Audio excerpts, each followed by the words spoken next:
When it comes to so-called missing links between apes and humans, there's one that stands head and hairy shoulders above the rest. And I mean that figuratively because it was speculated to only be a little over 3 feet tall when alive. And I'm referring to none other than Australopithecus afarensis, my friend and yours, Lucy in the sky with diamonds. Well, that's where the name came from, but it's just plain Lucy to you and me, and it's got some splaining to do because it ain't all it's cracked up to be. And I mean that literally. First of all, this highfalutin technical name simply means southern ape from the Afar region, which is about the only thing they say that's accurate when it comes to this supposed hirsute hominid, as all kinds of creative and fanciful things happen along the way to make Lucy into the ultimate missing link. But before I go there, let's just take a quick look at how Lucy is often depicted. Here you go, one right from a museum right there, another right from a textbook. Wow, look at her smiling and walking just like you and me.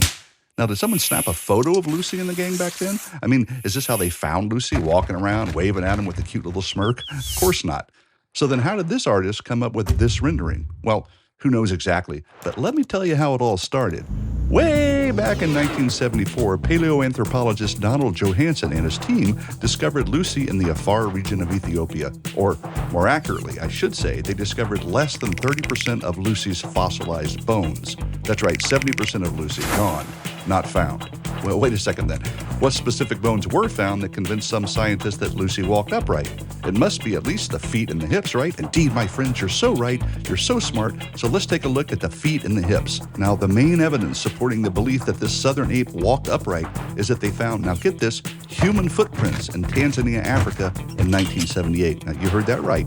4 years after, and hundreds of miles away from where Lucy was found, they found human footprints, which of course means they must have been Lucy's. Huh?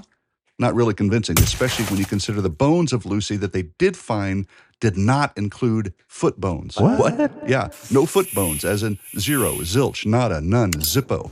So if you don't have Lucy's foot bones, how do you know the human footprints hundreds of miles away were Lucy's? Well, maybe it's because they found other foot fossils they claim to be from Lucy's relatives.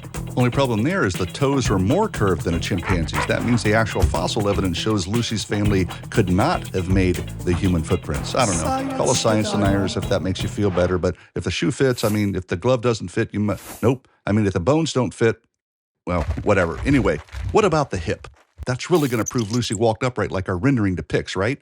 Well, you're going to love this part of the story, but before I go there, I got to throw 2 more facts at you for color and clarity. Fact 1.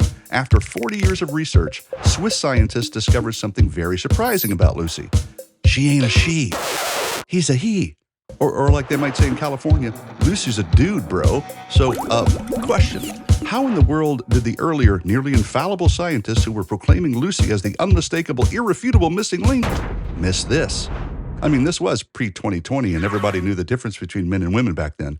Oops, probably shouldn't have said that. Fact dose. After making this discovery, scientists suggested a new name for Lucy. They suggested Lucifer. I am not kidding. And quite honestly, it's fitting because this set of bones has been used to lie to more people than just about any other in recent decades. Now, back to the great story that I call the hip bone manipulator. DJ said these very words about Lucy's hip bone after he discovered it.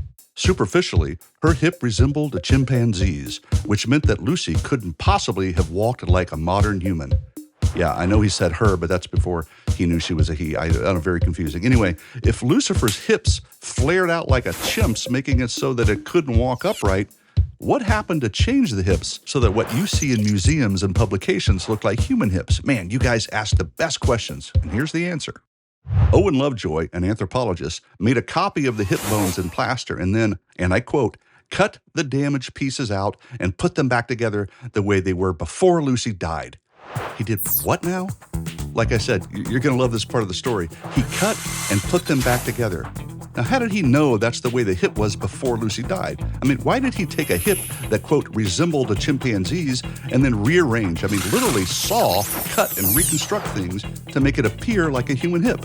Well, that I'll leave for you to contemplate. But at least we now know that the foundation of the artist's rendering of AL-2881, nicknamed Lucy, aka Lucifer the ape-like beast, is completely unfounded because there's no real evidence that he, she, it, whatever the preferred pronoun might be, walked upright. Probably shouldn't have said that either. Anyway, the point is this manufactured missing link, this unfounded depiction of Lucifer walking upright and smiling, this suspicious reconstruction of the hip, this incomplete bag of bones with no feet, and this embarrassing misgendering mistake pretty much demonstrate the claim that Lucy is the real deal has been, humanly speaking, debunked. Adios.